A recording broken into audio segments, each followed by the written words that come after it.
Okay, hello everyone. So I'm sure everyone here is familiar with the picture on the screen in the wake of the current COVID-19 pandemic. But no, I'm not going to be talking about COVID-19 today. I'm going to be talking about another infectious, deadly disease that is tuberculosis caused by a bacterial bug that is Mycobacterium tuberculosis. So much like COVID-19, it's a respiratory disease and it spreads via the inhalation of aerosols from infected people. But tuberculosis has been around for centuries.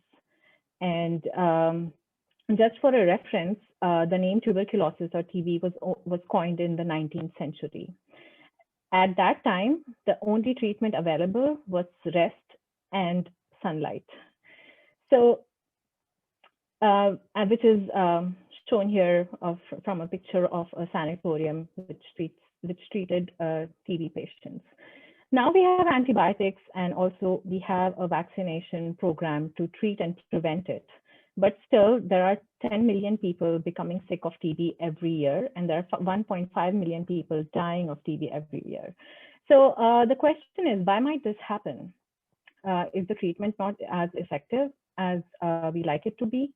Also, let me tell you, the treatment takes up to six months for this particular disease. And also the vaccination that we have, that is not even effective in adults.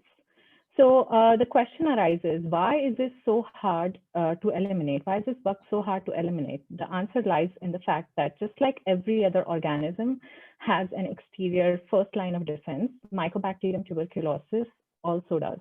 And it has a dual protection, wherein it has an outer membrane followed by a periplasmic space, and then an inner membrane, and then which is followed by, from the outside to the inside, which is followed to the cellular contents or the cytoplasm. So this dual protection makes the bug very resistant or impervious to all the antibiotics that are used to treat.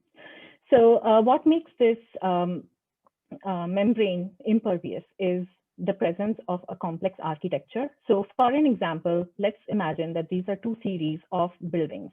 Now, who makes these buildings? These biomolecules called proteins act as laborers to make these buildings, transport materials. And also, you might ask, if this membrane is so impervious, how does food get into the bacterial cell, or how does it survive? So the answer is, again, these biomolecules called proteins help the bacteria doing this. So my research work is to identify or to characterize these outer membrane proteins.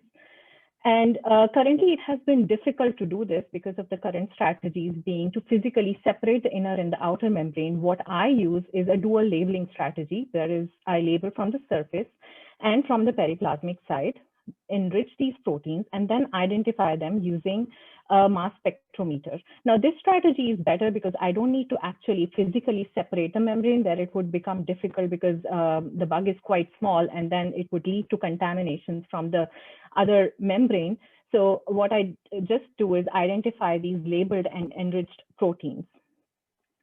So from this experiment, I've identified 420 surface labeled proteins and 254 proteins that were labeled from the periplasmic side. Now, the question is, where are the outer membrane proteins? So I have, with a further analysis of identifying the proteins that were labeled from both the sides, I've identified that there are 106 proteins that are present in the outer membrane. And now I think we are ready to take this deadly bug protein by protein down. Thank you.